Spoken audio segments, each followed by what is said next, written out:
নমস্কার বন্ধুরা, সকলে কেমন আছেন? নতুন আরেকটি ডেলি ব্লগে আপনাদের সকলকে জানাই অনেক অনেক স্বাগত। তো আমি অনুশ্রিয়া চলে এসেছি আজ আবারও একটি ডেলি ব্লগ ভিডিও নিয়ে। তো আপনারা যে যেখান থেকেই আমার ভিডিওটা দেখছেন, আশা করছি সকলে খুব ভালো আছেন এবং সুস্থ আছেন। আমিও তো খুব ভালো আছি।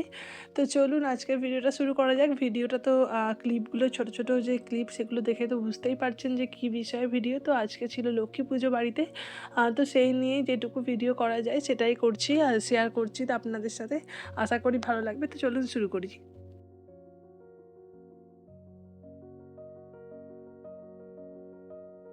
আজ না লক্ষ্মী পুজো, তার জন্য না আমি একটু সকাল সকালই ঘুম থেকে উঠে পড়েছিলাম। রোজ আমি এতটা সকালে উঠি না।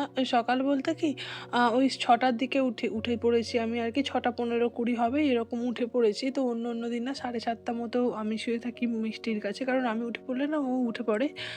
তো সকালবেলা দেখছি মা উঠে একটু আকাশটা দেখলাম মেঘলা মেঘলা, আবার হালকা রোদও বেরিয়েছিল।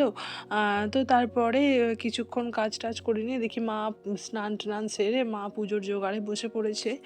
আমার শাশুড়ি মা ওদিকে পুজোর জোগাড় করছিল, আর আমি এদিকে জলখাবারে আর কি একটু রান্নাবান্না, ভাতে ভুতে এরকম আর কি করছিলাম, মানে করে নিয়ে তারপরে এবার মিষ্টির খাবারটা রান্না করে নিচ্ছি। ও একটু পাশের বাড়িতে ওকে দিয়ে আসা হয়েছে।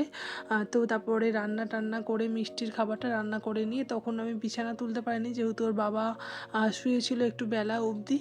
তো তারপরে আমি তখন অনেকটা বেজে গিয়েছিল, প্রায় 10টা নাগাদ, তখন আমি এসে বিছানা তুলছিলাম। একটু তাড়াহুড়ো করেই তুলেছি, আজকে কাজগুলো ভীষণ তাড়াহুড়োর মধ্যে হয়েছে, যেহেতু বাড়িতে পুজোর আগে তো বিছানাটা তুলতে হবে।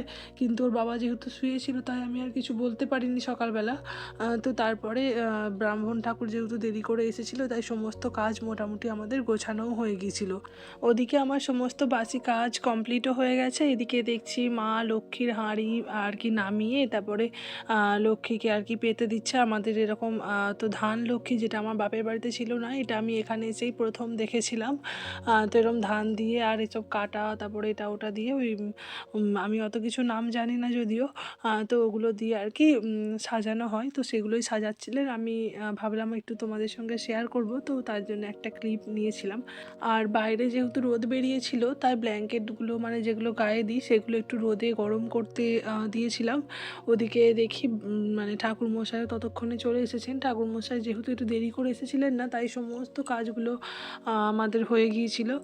তো ঠাকুরমশাই এসে তারপরে সমস্ত জোগাড় টোগাড় ঠিকঠাক আছে কিনা দেখে নিয়ে এবার পুজোয় বসে পড়েছিলেন উনি। বাড়িতে যেহেতু পুজো ছিল তাই জন্য না আমি শাড়িও পরে নিয়েছিলাম একটু, কারণ পুজো থাকলে বাড়িতে শাড়ি পরতে ভালো লাগে। আর একটা কথা জানো তো, আমাদের বাড়িতে না এই লক্ষ্মী পুজোর দিন দুপুরবেলা পুজোর পরে আলো চালের ভাত রান্না করে খেতে হয়, যেটা আমি এখানে মানে আমার শ্বশুর বাড়িতে এসে আমি দেখেছি, যেটা আমার ভীষণ পছন্দ হয়েছিল। এদিকে না পুজো শুরু হয়ে গিয়েছিল, আর যা যা দরকার পড়ছিল সেগুলো সমস্ত কিছু আমার শাশুড়ি মা হাতে হাতে আর কি ঠাকুরমশাইকে দিয়ে দিচ্ছিলেন। তারপরে পুজো শেষ হয়ে গিয়েছিল, আর এদিকে অঞ্জলি শুরু হয়ে গিয়েছিল।